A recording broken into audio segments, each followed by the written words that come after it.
My name is Miss Jill, and I'm from Street Smarts. And Street Smarts means having the skills and knowledge to interact with traffic safely.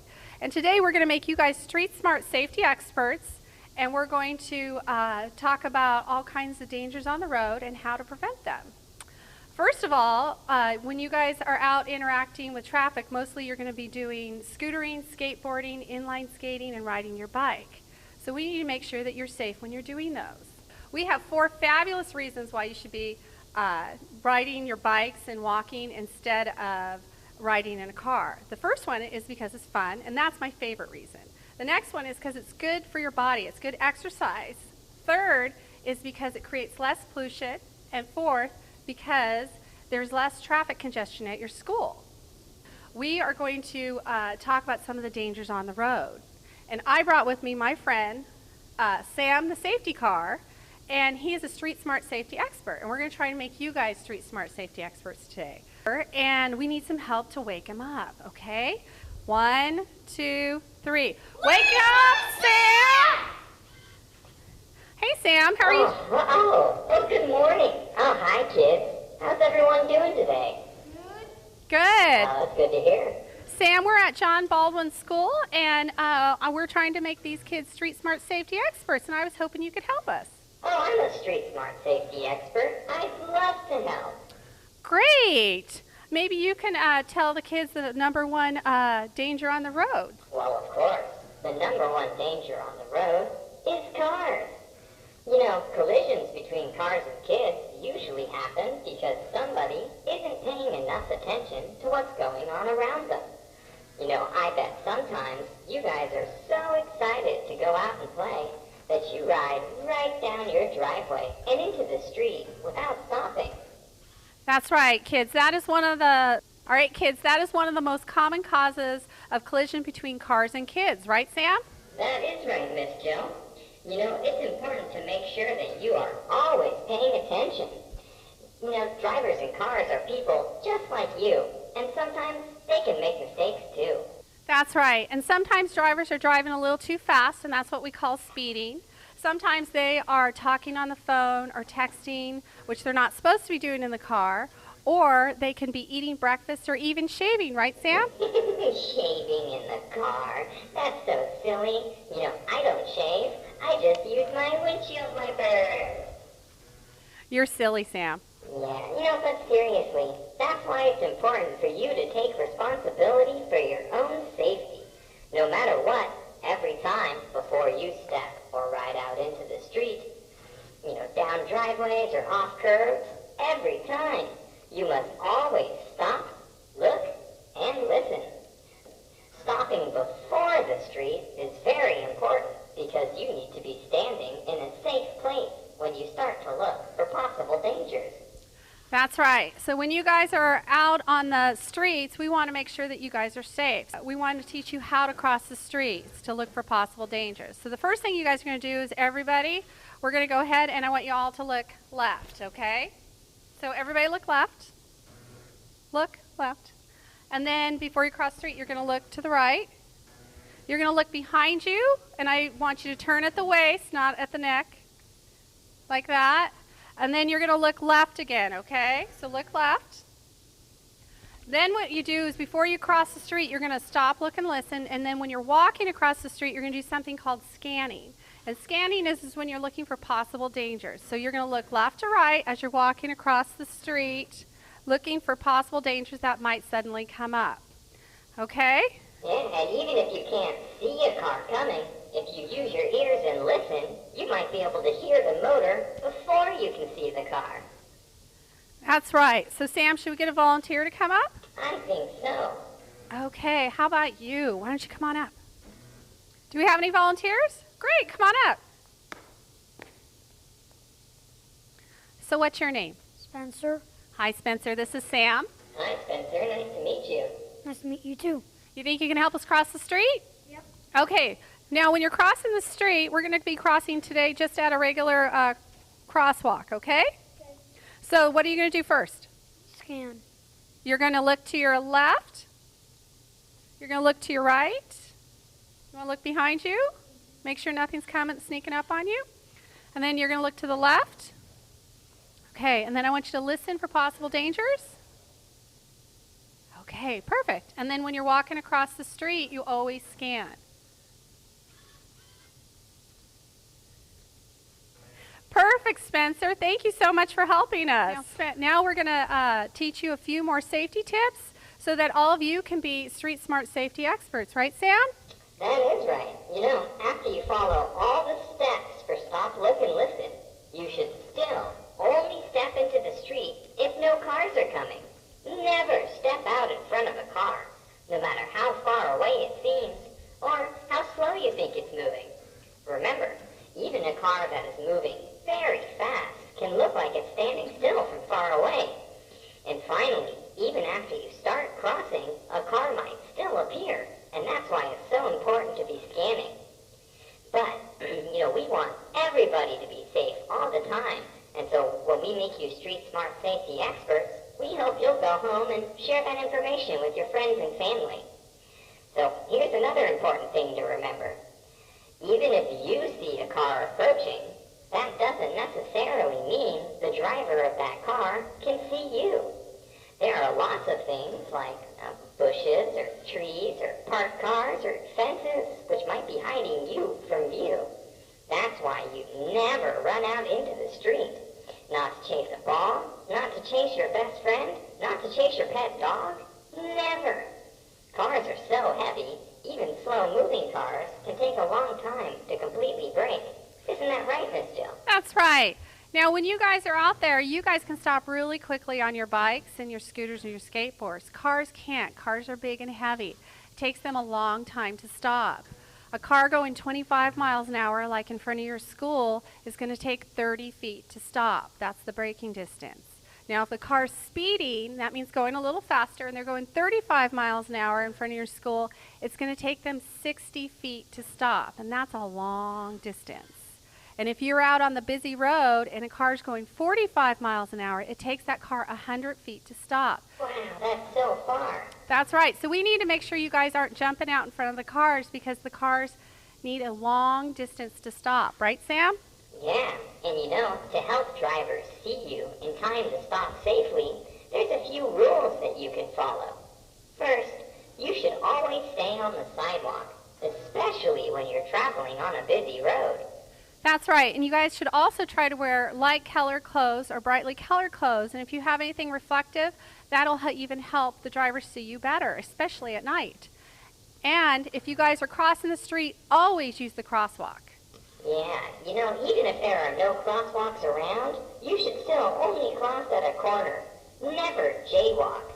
Now, jaywalking is what we call crossing the street illegally, and it's very dangerous because in the middle of the street, drivers are more focused on what's going on in front of them. And when they get to an intersection or to a crosswalk, that's their cue to look around and see if any pedestrians are trying to cross. Can you tell them what a pedestrian is, Miss Jill? Yes, a pedestrian is anybody who is walking, scootering, skateboarding, or inline skating. If you are riding your bike, you are not considered a pedestrian, are they, Sam? No, bikes are like cars, just slower. So we are all a pedestrian at some point during the day because we are out walking around, right, Sam? Yeah, and you know, to help pedestrians cross busy streets at corners with a traffic light, there's usually also a pedestrian signal, like the one we have here. Now you see, it's called a pedestrian signal because it tells you when it's safe to walk. If you walk up to the curb and you see a red hand, that means stop. You should never step out into the crosswalk when the red hand is showing, even if it's flashing. Now, when the signal changes to the walking person, that's when you know it's safe to start crossing. Right. And kids, when the countdown comes up, the countdown is how long it should take you guys to cross the street. If the countdown has already started, you don't have enough time to go across the street. We don't want you to run to make it. We want you to stop and wait until the lighted walking guy comes back up. Right, Sam? That is right. It's very important for you to cross the street safely. So we need another volunteer. Sam, can you say hi to Keegan? Hi, Keegan. Nice to meet you. Okay, Keegan, so you are at a busy intersection, and there's a pedestrian crossing signal. So I know the first thing you're going to do is press it, but you also have to remember that you still need to stop, look, and listen. So everything that we did with Spencer earlier, we still want you to do because you are your first line of defense against traffic out there. So we still need to look to the left. Okay, so why don't you get up there, look to the left. Okay, look right. You're going to have to look behind you. And then you're going to look to the left. Why don't you push the button? Our light has a tendency to go really quick. Is the light guy up? Okay, so we want you to scan as you're walking across the street. Very good. Thank What you. should kids do if they get to a crosswalk and they're on their bike?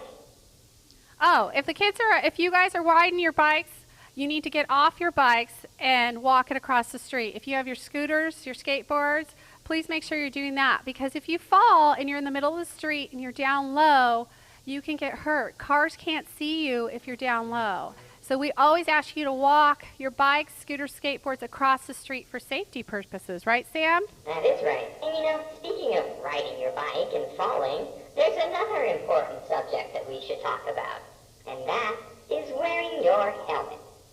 You know, your head is the most important part of your body because inside your head is a very important organ. You all know what that is? Your brain, that's right. And you know, if you hurt your brain, it can't heal itself. It's so sensitive and so important. You know, without your brain, you'd have trouble doing things like playing sports or spelling, learning your math facts, reading. You might even lose your memory. Oh, that wouldn't be good, would it, Sam? No, those are all really good reasons to wear your helmet. But I've got another good reason, too. For everybody under 18, which I think is all of you, wearing a helmet while you're biking, scootering, skateboarding, roller skating, anytime you have wheels on your feet, is the law. That's right. So we're going to show you guys how to fit your own helmet, but I need another volunteer. How about you? Can you say hi to Sam, Shelby? Hi. Okay, Sam, we're going to fit a helmet to Shelby, and if you want to talk to the kids for a minute. Absolutely. You know, I've got another important thing that we should talk about. I know that you guys all like your electronic devices. They're really cool. You know, MP3 players and Game Boys and cell phones. They're all really great, fun devices that are a good addition to your life. However, when you're out around traffic and riding your bike, it's not the time and the place to use those things. You know, being distracted when you're out on the road can be very, very dangerous. If you are, you know, busy playing games or, you know, texting your friends or talking on the phone, then it takes your attention away from the road, and you won't be able to notice when something dangerous happens, like if a car runs a red light, or, you know, even as you're coming up to a crosswalk, it might be important for you to be able to hear if things are coming, and if you have your headphones in, then you won't be able to hear. So you can all fit your own helmets. Everything you guys need to fit your helmet is on your hand. So everybody raise your hand like this. Put 2 fingers up. This is all you need to fit your helmet. Okay? So the first thing we're going to do is I want you to take those 2 fingers and lay them across your eyebrows like this. We only want 2 fingers of forehead showing on your helmet because we want to protect the front part of your head. The next thing I want you to do is spread those fingers apart and put them on the side of your ear like this. Okay? See on Shelby's ear how the ear strap goes down like that? That's where we want your ear strap to go. The ear strap is going to help stabilize your helmet, and if you fall, it'll help keep it on your head as well. Next thing I want you to do is take those 2 fingers and put them between your chin strap and your chin. You need 2 fingers tight. We don't want it unbuckled. If you're wearing your helmet unbuckled, it's not going to help if you fall. So we don't want it super loose because if you fall, it'll come off. So just 2 fingers, right? Okay. And then also, we wanted to work on the circumference of your helmet around here. If it is too tight, your helmet will rise up. And if it's too big, if you put your chin to your chest, your helmet will fall off when it's unbuckled. So make sure it fits around the circumference of your head as well. So Shelby, Thank you so much for helping us, and you get to keep the helmet. You can have a Well, seat. that's just because you did such a great job modeling it for us. So Sam, we have one more thing left to do. Do you know what that is? Oh, I think so. Are we going to teach them bike hand signals? Yes, we are. So Fun. we need one more volunteer. You want to pick Sam? Sure. How about you right over there? You want to come up? Come on up. So Caden, what I'm going to do is I'm going to have you stand in front of me and mirror. I'm going to use my right hand so that you can see. But go ahead, right here. How about if you stand like right here, and face me, okay? Or face Sam. So everybody, what we're going to do is I want everybody to raise your left hand. You guys are going to be using your left hand when you guys do bike safety hand signals. And you're using your left hand because that way you can signal to oncoming traffic that's behind you. If you use your right hand, you are signaling to parked cars and pedestrians. And we want you to communicate with the cars that are moving. So everybody take your hand, raise it up high. I want you to point that hand to the wall, like so. That is a left hand turn, okay? Now I want you to take those fingers and point them up to the sky, but leave your elbow pointed at the wall. That is a right hand turn signal. Now we're going to take your fingers and point them to the ground, but leave your elbow pointed at the wall. This is stop. Okay? So let's try that again, everybody. So we're going to go left, right, stop. And those are your bike safety hand signals, right, Sam? Yeah, those are really good to know. It's important to let cars know what you plan on doing. Kids? You know, I think they've all done a great job learning what it takes to keep themselves safe around traffic. They are all street smart safety experts now. But there's another very important thing to remember. Just one last thing. Only walk with adults that your parents say are okay to trust. Never walk with strangers. You know, we have some stickers that we're going to pass out to your teachers so that they can give them to you later. And they say, I've got street smarts on them. And I hope they help you to remember to be street smart every day. Yeah, I'm getting kind of tired, Miss Jill. I think I'm ready for a nap. Yeah. Okay. We want to thank John Baldwin for letting us come and talk to you guys. And we're going to go ahead and put Sam to sleep. So if you guys can all say, go to sleep, Sam, he'll probably go to sleep.